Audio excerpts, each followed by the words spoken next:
ചേട്ടാ, ഈ ഇൻകം ടാക്സിൽ ഉണ്ടായിരുന്ന ശേഖരവന്റെ വീട് എവിടെയാ? നേരെ അങ്ങോട്ട് പോയിട്ട് ഇടത്തോട്ട് തിരിഞ്ഞാൽ മതി. ഇടത്തോട്ട് തിരിഞ്ഞിട്ട്? അയ്യോ, കണ്ടുപിടിക്കാൻ ഒരു ബുദ്ധിമുട്ടുമില്ല. അല്പം അകത്തോട്ട് മാറിയിട്ട് ഒരു 10 അടി അങ്ങോട്ട് നടന്നാൽ വലിയ വീട് കാണാം. നല്ല പൂമോഹമൊക്കെ ആയിട്ട്. അത് തന്നെ.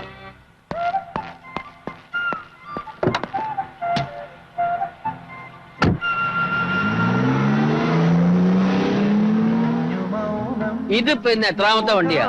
പത്രക്കാര്, വിദ്യാഭ്യാസ മന്ത്രി, ഇപ്പതേ പോണു ദൂരദർശൻ. ചെയർമാന്റെ വീട്ടിൽ എന്താ വിശേഷം? താൻ ഈ നാട്ടുകാരനൊന്നും അല്ലേ? മേനോന്റെ ഇളയ മകള് ഗോപികയ്ക്കല്ലേ ഇത്തവണ 10ാം ക്ലാസ്സിൽ 1ാം റാങ്ക്? ഞാൻ അറിഞ്ഞില്ല കേട്ടോ. അപ്പൊ 2ാം റാങ്ക് ആർക്കാ? ഒരു വിദ്യാഭ്യാസ വർഷത്തിൽ ലക്ഷക്കണക്കിന് വിദ്യാർത്ഥിനികൾ SSLC പരീക്ഷ എഴുതുന്നുണ്ട്. അതിലൊരാൾ മറ്റെല്ലാവരെക്കാളും മാർക്ക് വാങ്ങി 1ാം സ്ഥാനത്ത് എത്തുക എന്നുള്ളത് നിസ്സാര കാര്യമല്ല. അർപ്പണബോധവും കഠിനാധ്വാനവുമാണ് ഒരു കുട്ടിയെ മറ്റാരെക്കാളും ഉയരത്തിലെത്തിക്കുന്നത്. ഈ വർഷത്തെ 1ാം സ്ഥാനക്കാരിയെ നമുക്കൊന്ന് പരിചയപ്പെടാം. റിട്ടയേർഡ് ഇൻകം ടാക്സ് ഓഫീസർ ശേഖരമേനോന്റെ ഇളയ മകൾ ഗോപിക മേനോൻ. ഗോപിക വെറുമൊരു പുസ്തകപ്പുഴുവല്ല. SSLC പരീക്ഷയിൽ എന്ന പോലെ തന്നെ നൃത്തത്തിലും സംഗീതത്തിലും അവൾ മറ്റാരെക്കാളും മുന്നിലാണ്. നമസ്കാരം. റാങ്ക് കിട്ടുമെന്ന് ഗോപിക പ്രതീക്ഷിച്ചിരുന്നു? അങ്ങനെയൊന്നുമില്ല, തരക്കേടില്ലാത്ത മാർക്ക് കിട്ടുമെന്ന് പ്രതീക്ഷിച്ചിരുന്നു. ആട്ടെ, ഈ പ്രശസ്ത വിജയത്തിന് ആരോടാണ് ഏറ്റവും വലിയ കടപ്പാട്? ഒക്കെ ഈശ്വരന്റെ അനുഗ്രഹമാണ്. പിന്നെ എന്റെ ടീച്ചേഴ്സിന്റെ സഹായം, അച്ഛന്റെ പ്രോത്സാഹനവും വേണ്ടതുപോലെ ഉണ്ടായിരുന്നു. ഞാന് ഇൻകം ടാക്സിലായിരുന്നു. കുട്ടൂസ് ഇവിടെ ഞാൻ അങ്ങനെ വിളിക്കുക. ജനിച്ച വളർന്നൊക്കെ പോകുമ്പോല കുറെ വർഷം ഞാൻ അവിടെ ആയിരുന്നു. ഭാര്യ മരിച്ചപ്പോ ട്രാൻസ്ഫർ വാങ്ങി നാട്ടിലേക്ക് പോന്നു. അവസാനത്തെ ഒരു 5 വർഷം ഞാൻ കൊച്ചിയിലായിരുന്നു. അന്ന് സെൻട്രൽ സ്കൂളിലാ പുള്ളി പഠിച്ചിരുന്നത്. സർവീസിൽ 1 വർഷം ബാക്കിയുള്ളപ്പോൾ ഞാൻ വോളണ്ടറി റിട്ടയർമെന്റ് വാങ്ങി. പലരും കുട്ടികളുടെ പഠനത്തിനു വേണ്ടി ടൗണിലേക്ക് താമസം മാറ്റുന്ന ഇക്കാലത്ത് മിസ്റ്റർ മേനോൻ എന്താ നാട്ടിൻപുറത്ത് സെറ്റിൽ ചെയ്യാമെന്ന് കരുതിയത്? പഠിക്കുന്നവർക്ക് എവിടെയാണെങ്കിലും പഠിക്കാം. പിന്നെ നഗരങ്ങളെക്കാൾ സ്വസ്ഥത ഇവിടെയാണ്. ഇതെന്റെ തറവാടാണ്. ഗോപിയയ്ക്ക് ട്യൂഷൻ ഉണ്ടായിരുന്നോ? ഇല്ല, ക്ലാസ്സിൽ നല്ലതുപോലെ ശ്രദ്ധിക്കും. പിന്നെ സംശയമുള്ളത് അച്ഛനോടോ ചേച്ചിമാരോടോ ചോദിച്ച് മനസ്സിലാക്കും. ഓഹോ, എത്ര ചേച്ചിമാരുണ്ട്? 2 പേരുണ്ട്. എനിക്ക് നേരെ മൂത്തത് മാളവിക. അച്ഛൻ മാളു എന്നാ വിളിക്കുക. ഞാനിപ്പോ കമ്പ്യൂട്ടർ സയൻസിന് പഠിക്കുക. മാത്സ് വല്ലപ്പോഴൊക്കെ പറഞ്ഞു കൊടുക്കുമെന്നല്ലാതെ എന്റെ കോൺട്രിബ്യൂഷൻസ് അധികമൊന്നുമില്ല. ചേച്ചി അവളെ കൂടുതലും പഠിപ്പിക്കാറ്. ചേച്ചി എന്ത് ചെയ്യുന്നു? MA കഴിഞ്ഞു. ഇപ്പൊ UGC ടെസ്റ്റ് എഴുതിയിട്ടുണ്ട്. ജോലിയൊന്നും ആയിട്ടില്ല. ക്യാമറ കട്ട് ചെയ്തോ. ചേച്ചി ഒന്ന് വിളിക്കാമോ? ഒരു മിനിറ്റ്.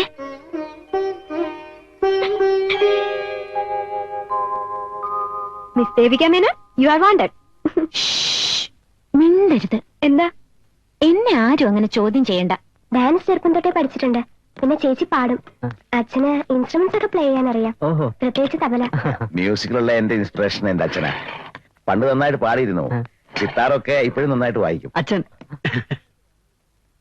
കൊച്ചുമോൾക്ക് റാങ്ക് കിട്ടിയെന്ന് അറിഞ്ഞപ്പോൾ എന്ത് തോന്നി? ഒന്നും തോന്നിയില്ല. അവൾക്ക് ഇതും ഇതിലപ്പുറവും കിട്ടുമെന്ന് എനിക്ക് അറിയാറുന്നു. മിടുക്കിയ അവള്.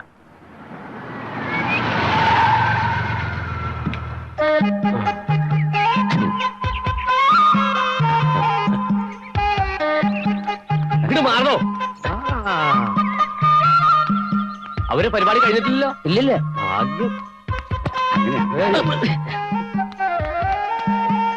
എവിടെ? ആര്? ദൂരദർശനൻ. അതാ തളത്തിന്റെ ഉള്ളിലാന്ന്. നിർത്തല്ലേ നിർത്തല്ലേ നിർത്തല്ലേ, ഒരു പ്രധാനപ്പെട്ട ആളെ കൂടി പരിചയപ്പെടുത്താണ്ട്. ആ ഫോട്ടോ പിടിക്കുന്ന സ്ഥാനം എന്താ പറയാ? ഒന്നും തിരിക്കും. ഞാൻ KPP മേനോൻ. മുഴുവൻ പേര് KP Pankunni Menon. Main business അടക്ക കച്ചവടവും ചാണകച്ചവടവും. ഇപ്പോൾ സമ്മാനം കിട്ടിയ ഈ കുട്ടിയുടെ അമ്മ മരിച്ചുപോയ സുഭദ്ര എന്റെ സ്വന്തം പെങ്ങളാകുന്നു. എന്ന് വെച്ചാൽ വകയിലൊരു പെങ്ങളാകുന്നു. ഇത് സുഭദ്രയുടെ വീട്, ഇത് എന്റെ വീട്. ഇത് സുഭദ്രയുടെ വീട്. ഇപ്പോൾ സെല്ലടിച്ചോ? അടിച്ചിണ്ടാവും. ഹലോ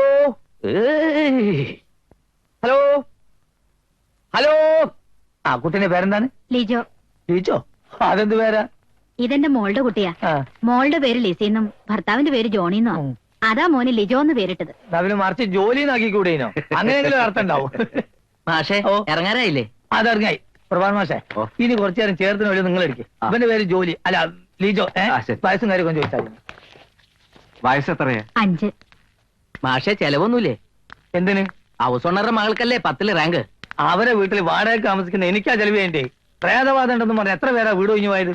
അപ്പൊ നിങ്ങൾക്ക് ആ വക പേടിയൊന്നുമില്ലേ? കാളിയറോട്ട് തങ്ങൾ മന്ദിരിച്ചിട്ട് ചരട് അരയിലുള്ളിടത്തോളം കാലം ഞാൻ ഇതിന് പേടിക്കണം.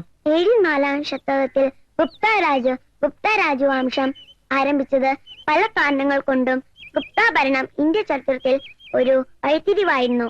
300 ഇന്ത്യ ഭരിച്ചത് ആരെത്താ? ബാപ്പയോ? ബാപ്പ വരുന്നു. അല്ല, സ്കൂൾ തുറക്കണതിന് മുമ്പ് ഇപ്പോഴേ പരീക്ഷക്കാലം പോലെ ആയോ? ഉമ്മ പറഞ്ഞിട്ടാ. എന്തെന്ന്? ഇപ്പോഴേ പഠിച്ചു തുടങ്ങിയാലേ 10ാം ക്ലാസ്സിൽ റാങ്ക് കിട്ടുള്ളൂ. പഠിക്കുന്ന കാലത്ത് നിങ്ങളൊന്നും എത്രയാണ് റാങ്ക് വാങ്ങിക്കൂട്ടിയെന്ന് അറിയോ? ഓരോ ക്ലാസ്സിലും 2-3 കൊല്ലം തങ്ങി മനസ്സിരുത്തി പഠിച്ചിട്ടാ 5ാം ക്ലാസ് തന്നെ പാസ്സായത്. റാങ്ക് കിട്ടിയ ഗവൺമെന്റിൽ നിന്ന് കാശ് കിട്ടോ ബാപ്പ? മോൾ ആദ്യം 6ാം ക്ലാസ് പാസ്സാകാൻ നോക്ക്. ക്ലാസ് റാങ്ക് ഒക്കെ ആവുമ്പോ പിന്നെ നോക്കട്ടോ. ആമിന. പല കാരണങ്ങൾ കൊണ്ട് ശമ്പളം കിട്ടിയോ? വന്ന് കേറുമ്പോഴേ കണക്ക് ഇതല്ലാണ്ട് വേറെ ഒന്നും ചോദിക്കാനില്ല അമീന. കുറച്ച് പൈസ തലേന്റെ അടിയിൽ വെച്ച് ഒരു ദിവസമെങ്കിലും കിടന്നു നോക്കാൻ നീ സമ്മതിക്കൂലേ? ഇന്ന് കൊടുക്കാനുള്ള നാളത്തേക്ക് വെച്ച ഭാരം കൂടല്ലേ ഉള്ളൂ. ഭാരം കൂടാനുള്ള ലിസ്റ്റൊക്കെ നീ ഉണ്ടാക്കി വെച്ചിട്ടുണ്ടാവുമല്ലോ. ഞാൻ 30 ദിവസം തൊണ്ടയിലെ വെള്ളം വരിച്ച് കഷ്ടപ്പെട്ടുണ്ടാക്കിയ പൈസ നീ 30 സെക്കൻഡ് കൊണ്ട് തീർത്തരൂല്ലേ? എന്നാ പിന്നെ കാശും മടിയിൽ വെച്ച് പച്ചവെള്ളം കുടിച്ച് കിടന്നോ. അങ്ങനെ അങ്ങോട്ട് പണിഞ്ഞാലോ? ഞാൻ കൂലി കഴിഞ്ഞ് വരുമ്പോഴത്തേക്ക് നീ ആ ചായയും ലിസ്റ്റൊക്കെ എടുത്തു വെക്ക്. നമുക്കൊന്ന് അരിച്ചും കുടിച്ചും നോക്കാണ്. ചെല്ലേ ചെല്ലേന്ന് പോയി ചായ ഉണ്ടാക്കി ചെല്ലേ.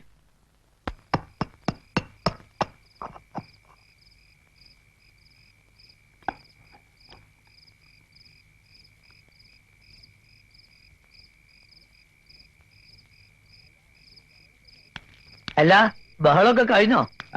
ഒരുവിധം. ഇപ്പൊ ബോധ്യായോ ഐശ്വര്യമുള്ള ഒരാൾ തൊട്ടടുത്ത് താമസിച്ചാലുണ്ടാവുന്ന ഗുണം? അല്ലാതെ എന്റെ മോള് അധ്വാനിച്ച് പഠിച്ചോണ്ടല്ല. അതുകൊണ്ടൊന്നും കൂട്ടിക്കോ. ഏതായാലും മേനോൻ സാർ ഫേമസ് ആയി. പത്രത്തിലും ടിവിയിലൊക്കെ പടടിച്ച് വരുമല്ലേ നീ? അങ്ങനെ ഒരു മോഹമൊന്നും എനിക്കില്ല പക്ഷേ. പണ്ട് കൊടികുത്തി വാളിരുന്ന ഒരു കള്ളപ്പണക്കാരനെ റെയ്ഡ് ചെയ്ത് പിടിച്ചപ്പോ എന്റെ മുഖം ഒന്ന് അച്ചടിക്കാൻ ഈ പത്രക്കാര് പഠിച്ച പണി 18 നോക്കി. നടന്നോന്ന് അച്ചടി പോയി ചോദിക്കേ. അത് പിന്നെ എനിക്കറിഞ്ഞൂടെ?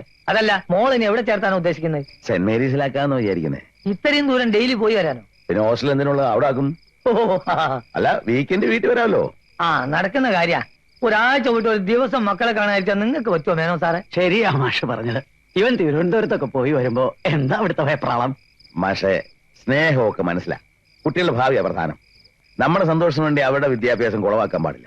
അതെന്നെ പഠിപ്പിക്കേണ്ട, അവിടെ ഇരുന്ന് സ്വയം പഠിച്ചാൽ മതി. ഇതാ ഈ മാസം വാടക പിടിക്ക്. പിന്നെ കഴിഞ്ഞ മാസം 3 പ്രാവശ്യം ചാത്തനേറുണ്ടായി. ഇതാ ഇക്കഴിഞ്ഞ വെള്ളിയാഴ്ച ഇറങ്ങുന്ന സ്റ്റെപ്പിൽ ഒരു തല. ആരുടെ? ഒരു പൂച്ചന്റെ. ഇനി ഇത് ആവർത്തിക്കുകയാണെങ്കിൽ വാടകയിൽ ഞാൻ ഇതിനൊക്കെ പൈസ ഓർക്കും. അച്ഛാ, ഇങ്ങോട്ടൊന്ന് നോക്കി കണ്ടോ?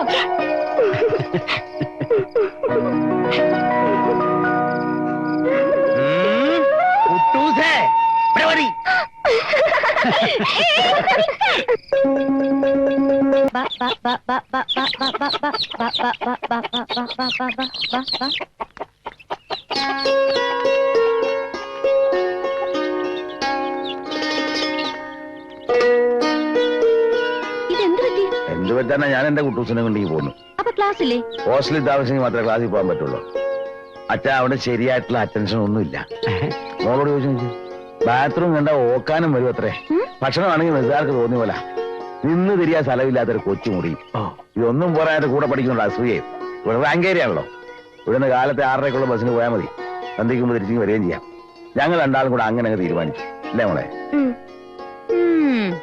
എടീ, നീ ഇങ്ങനെ കുന്തം മെഴുകിയ പോലെ നിൽക്കാതെ അവൾക്ക് എന്തെങ്കിലും കൊടുക്കടി. 2 ദിവസം കൊണ്ട് അവളെ കോലം തിരിഞ്ഞിരിക്കുക. വാ ചോദിക്കട്ടെ. അയ്യപ്പം വന്നിരുന്നു വെച്ചാ അവിടെ നെല്ലിന് മരുന്നടിക്കണമെന്ന് പറഞ്ഞിരുന്നു. നെല്ലിന്റെ മരുന്നടിക്കലൊക്കെ അവിടെ നിൽക്കട്ടെ. നീ എന്തിനാ അവളെ ഇപ്പൊ ഹോസ്റ്റലിൽ നിന്ന് വിളിച്ചു കൊണ്ടുവന്നത്? ഞാൻ പറഞ്ഞില്ല ചേച്ചാ, അവിടെ ഒരു സൗകര്യവും ഇല്ലെന്നേ. പനിയാല അവിടെ ശബ്ദവാനക്കോ കേൾക്കാതായപ്പോ എനിക്ക് വേണ്ട പോലൊക്കെ ആയിപ്പോയി.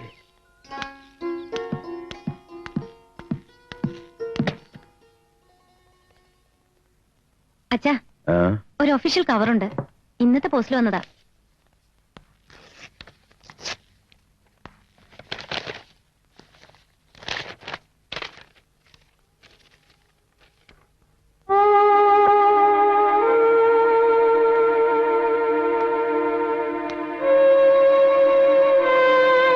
എന്താ? ഒന്നുമില്ല.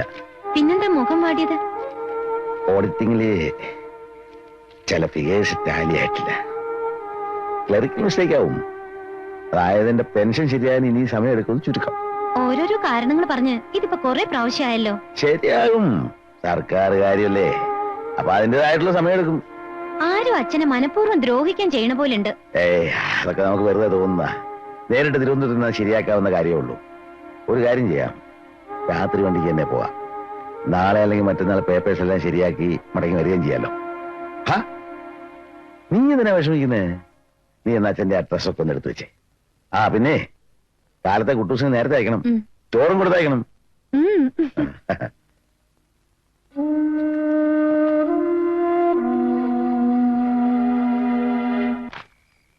ആഹാ, നല്ല സാമാന്യ വിജ്ഞാനമുള്ള ഒരുത്തനാണുള്ളത്. Indian president Bill Clinton. എന്താ പേര്? സുരേഷ് പി. നീയൊന്നും പഠിച്ചിട്ട് ഇന്ത്യ രാജ്യത്തിന് ഒരു കാര്യമില്ല കേട്ടോ മോനെ. ഈ എണ്ണ നരിച്ചു തന്നെ, എനിക്ക് ഒറ്റയ്ക്ക് പിടിക്കാൻ വയ്യ. പരീക്ഷാ പേപ്പർ നോക്കണതിന്റെ ഇടയിലാണ് ഓളൊരു എണ്ണ. ആമിന, എനിക്ക് എന്റെ സ്വഭാവം തന്നെ പിടിക്കാതെ വരാൻ കേട്ടോ. മൂന്ത വീർപ്പിക്കാതെ നീ അത് അടുപ്പത്ത് ഇറക്കി വെക്ക്. നമുക്ക് നാളെ ഇരിക്കാന്ന്. സ്വസ്ഥത തരില്ല, ഒരു മനുഷ്യനും സ്വസ്ഥത തരില്ല എന്ന് വെച്ചാൽ. മാഷേ ഒന്ന് വന്നേ. ആരാ അത്? ഒന്ന് വന്നേ, ഒരു സ്വകാര്യം പറയാനാ. ഇന്നേ? ആ. ആരാ? എന്ത് സ്വകാര്യം എന്നോട് പറയാനുള്ളത്? ഒന്ന് പുറത്തേക്ക് വരുന്നേ.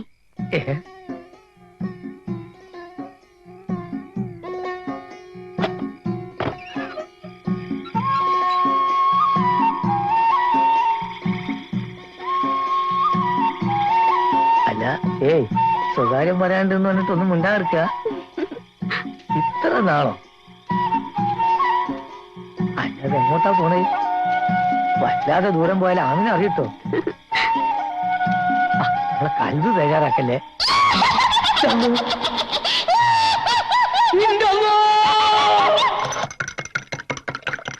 കുഞ്ഞാലിക്കുട്ടി മാഷ് രക്ഷപ്പെട്ടു എന്ന് കരുതിയാ മതി. ജീവനുണ്ടല്ലോ. സാധാരണ പ്രേതങ്ങൾ വീട്ടിൽ വന്ന് വിളിച്ചിറക്കി കൊണ്ട് പോണത് രക്തം കുടിക്കാനാ. അതെ, മാഷിതെ ഇത്ര അടുത്തുനിന്ന് പ്രേതത്തിനെ കണ്ടു എന്നാ പറയണേ. രാവിലെ നോക്കുമ്പോ 102 ഡിഗ്രി പനി. ആണോ? മാഷോട് ഞാൻ മര്യാദയ്ക്ക് പറഞ്ഞതാ, ആ വീട്ടിൽ കുട്ടികളും മക്കളുമായിട്ട് താമസിക്കാൻ പറ്റില്ല, അവിടെ പ്രേതശല്യം ഉണ്ടെന്ന്. പറഞ്ഞാ കേക്കണ്ടേ? അപ്പൊ ആരേലും ഒരു കറുത്ത ജരടുണ്ടെന്ന് പറഞ്ഞ് ഞെളിച്ച് പിരിഞ്ഞ് നടക്കുകയായിരുന്നു. ഇപ്പൊ എന്തായി? കെട്ടുകളെയും മക്കളെയും രാവിലെ തന്നെ നാട്ടിലേക്ക് കയറ്റി വെച്ചു പറയണ കേട്ടു. ഇനി മാഷ് എവിടെ താമസിക്കും? ഇതിന്റെ മോളിലത്തെ മുറി ഒഴിഞ്ഞു കൊടുക്കാന്ന് ഞാൻ പറഞ്ഞിരിക്കുക. അതിനൊക്കെ ഉള്ള സൗകര്യം ഉണ്ടോ മുകളില്? പിന്നെ അല്ലെങ്കിലും മാഷക്ക് ഇപ്പൊ ചുരുണ്ട് കിടക്കാൻ എത്ര സ്ഥലം വേണം?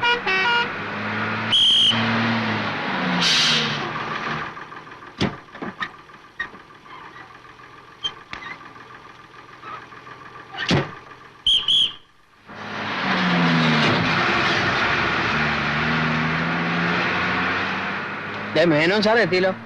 സാറേ, മേനോൻ സാറേ. സാർ അറിഞ്ഞില്ലേ? എന്ത്?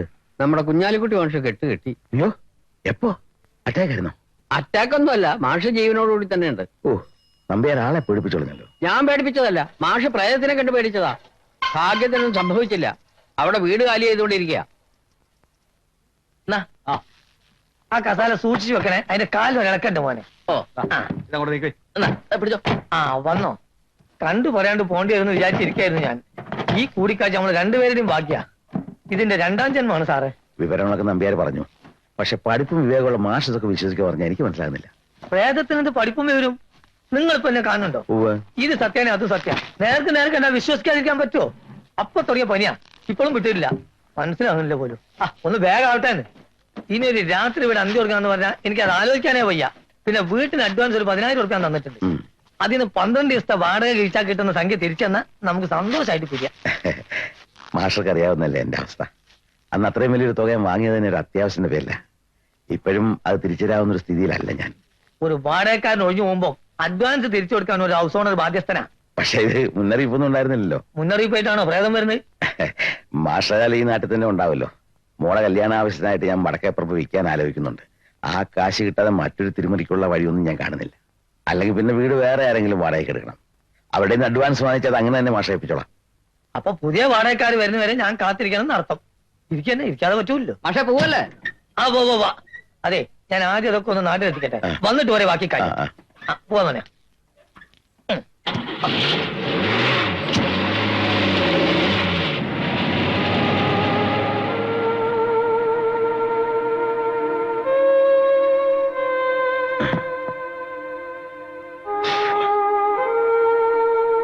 കുട്ടൂസേ,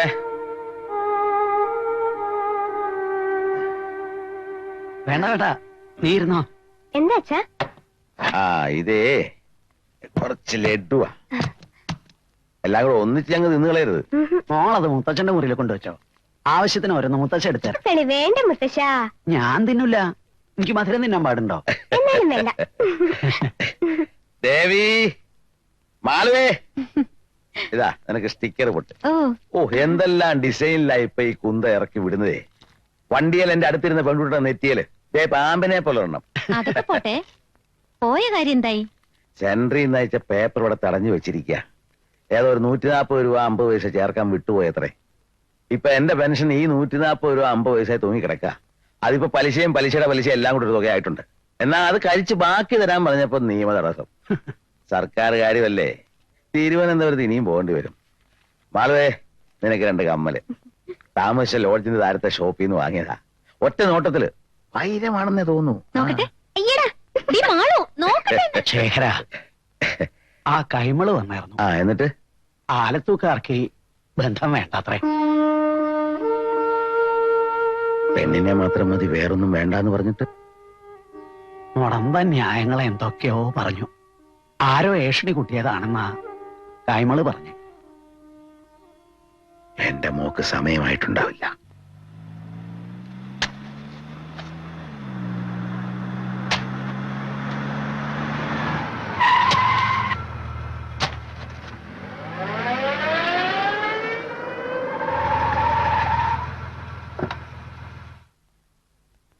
ആഹാ, അയ്യോ, പങ്കുണ്ണിയായിരുന്നോ? കാറ് കണ്ടിട്ടേ എനിക്കങ്ങോട്ട് മനസ്സിലായില്ല. മറ്റേ കാറിന്റെ AC ശരിക്കും പറക്കില്ല, നന്നാക്കാൻ കൊടുത്തിരിക്കുക. ആഹാ. ഇപ്പൊ വാങ്ങിയ കറുത്ത സീലാക്കാറ് അരവിന്ദ മാർക്കറ്റിൽ കൊണ്ടുപോയി. ഇന്ന് ചാണകവണ്ടി വരണ്ടേ? എനിക്ക് പിന്നെ എന്തായാലും മതി. എവിടേക്കാ ഈ വഴിക്ക്? ആ ശേഖരേട്ടനെ കാണാനല്ലാതെ എനിക്ക് ഈ വഴിക്ക് വരേണ്ട കാര്യമുണ്ടോ? അല്ല, ഞാൻ ചോദിക്കട്ടെ, എന്താ അതിന്റെ അർത്ഥം? എന്ത്? വെറുതെ കയ്യും കെട്ടിയിരുന്ന പോക്കറ്റിൽ കാശിക്കനെ കുമകുമ കുമകുമ എന്ന് നിറയണ ജോലി ഉണ്ടായിരുന്ന ആളല്ലേ ശേഖരേട്ടൻ? എസ്റ്റേറ്റ്, കാറ്, ബംഗ്ലാവ്, ദേ ഇതൊക്കെ ഉണ്ടാക്കി കാലും കെട്ടിരിക്കുന്നതിന് പകരം ഈ കൈക്കോട്ട് കൊണ്ട് പാടത്ത് വെള്ളം മുറിക്കാൻ നടക്കണു.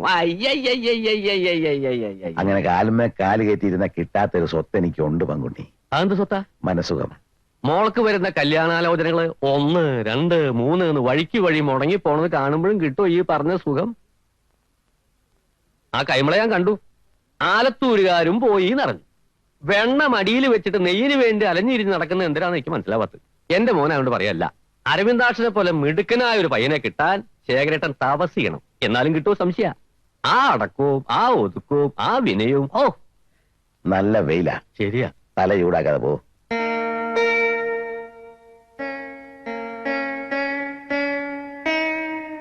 ഈ പോത്തിന്റെ ചവിട്ടിൽ വീണ വായിച്ചിട്ട് കാര്യമില്ല. അതിന് നീ വന്നത് ഞാൻ കണ്ടില്ലല്ലോ പങ്കുണ്ണി. എന്റെ കാര്യമല്ല പറഞ്ഞ്, മാമന് ഈ മൃതങ്ങം കൊടുത്ത് മാറ്റി വെച്ചേ എപ്പാ നോക്കിയാലും ഗുണു ഗുണു ഗുണു ഗുണു ഗുണു അയ്യേ. ഞങ്ങളത് മുഴുവൻ വിളിക്കില്ല സുഭദ്ര. കാലം മാറി. തെണ്ടി തിരിഞ്ഞ് നടന്ന് ഞാൻ കച്ചവടം ചെയ്ത് കാശുണ്ടാക്കി.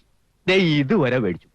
അർദ്ധരാത്രി കൊട പിടിക്കണമെന്ന് നാട്ടുകാർ പറയുന്നത്. പറഞ്ഞോട്ടെ, നാട്ടുകാരുടെ കൊടയല്ലോ പിടിക്കണേ. സുഭദ്രയുടെ മോള് എന്റെ മരുമകളായിട്ട് വന്ന നാട്ടുകാരുടെ മുമ്പിൽ നമുക്കുള്ള അന്തസ്സെന്താ? അത് പറഞ്ഞ ശേഖരട്ട് മനസ്സിലാവില്ല. അതാ ഞാൻ പറഞ്ഞത്, പോത്തിന്റെ ചവിട്ടിൽ വീണ വായിച്ചിട്ട് കാര്യമില്ല. അവള് പഠിപ്പും വിവരമുള്ള കുട്ടിയല്ലേ പങ്കുണ്ണി. അത് രണ്ടുമില്ലാത്തവന്റെ കൂടെ എങ്ങനെയാ അയക്കുക? മാമാ, വേറെ എന്തൊക്കെ പറഞ്ഞാലും എന്റെ മോന് വിവരില്ലാന്ന് മാത്രം പറയരുത്. മാമനെ അറിയോ, അടയ്ക്കാ കച്ചവടം മുഴുവൻ അവനിപ്പോ ഒറ്റയ്ക്കാ ചെയ്യണേ. ചാണകലോറി വന്ന പണിക്കാരന്റെ കൂടെ ചുമക്ക അവനും ഒപ്പം കൂടും. ഒരു കുട്ട ചാണകം പോയ രൂപ 12. പിന്നെ പഠിപ്പ്. 9ാം ക്ലാസ്സിൽ 6 കൊല്ലം പഠിച്ചു. 10ലെ പരീക്ഷ 7 തവണ എഴുതി. ഇതൊക്കെ പഠിപ്പല്ലേ? ധൈര്യമായിട്ട് കയറിക്കോളൂ സാറേ. ഇതാണ് ഹാള്. പിന്നെ ഇപ്പുറം ഇറന്നായി. അപ്പുറം 2 ബെഡ്റൂം, പിന്നെ കിച്ചണ്, വർക്ക് ഏരിയ. ഇത്രയും സൗകര്യമുള്ള ഒരു വീട് ഈ വാടകയ്ക്ക് സാറിന് കണി കാണാൻ കിട്ടൂല. സരോജം ശരിക്കും നോക്കിക്കോളൂട്ടോ. പിന്നെ ഒരു ഗുണം എന്താന്ന് വെച്ചാൽ നല്ല 1 നമ്പർ വെള്ള, പിന്നെ കാറ്റ്, ഫാനിന്റെ ആവശ്യം കൂടി ഇല്ല. ഓഫീസിലേക്ക് ഇവിടുന്ന് എത്ര ദൂരം കാണും? ഈ പാടാണ്ട് കടന്നില്ല ഓഫീസിലേക്കല്ലേ. പിന്നെ റോട്ടിലൂടെ ആവുമ്പോ ഒന്ന് ചിറ്റേണ്ടി വരും. ആ മിസ്സിന്റെ മുഖം കണ്ടല്ലാരെ വീട് ഇഷ്ടായിന്ന്. മോശമില്ല, പക്ഷെ അഡ്വാൻസ് 10,000 എന്നൊക്കെ പറഞ്ഞാ. അത് ഇത്തിരി കൂടുതലാ. വാടക 5 10 കുറഞ്ഞാലും അഡ്വാൻസ് 10 താഴൂല. മൂപ്പര് കുറച്ച് ബാധ്യതകളൊക്കെ ഉണ്ടേ. പുള്ളിക്ക് എന്താ പരിപാടി? മേനോൻ സാർ ഇൻകം ടാക്സിൽ ഇപ്പൊ റിട്ടയർ ചെയ്തു. കുറച്ച് ടൈറ്റിലപ്പോ. ശേഖരമേന്റെ ഭാർഗവി നിലയം എന്ന് പറഞ്ഞ വീട് തന്നെയാണോ ഈ പ്രേതശല്യമൊക്കെ ഉള്ളത്? വീട് തന്നെ, പക്ഷെ അങ്ങനെ ഇത് ലോകം മുഴുവൻ അറിഞ്ഞോ? കാളിയറോട് തങ്ങളെ ഇതിലൊന്നിനും വിശ്വാസമില്ലാത്ത ഒരാൾ എനിക്ക് കാണിച്ചു തരുന്നേ.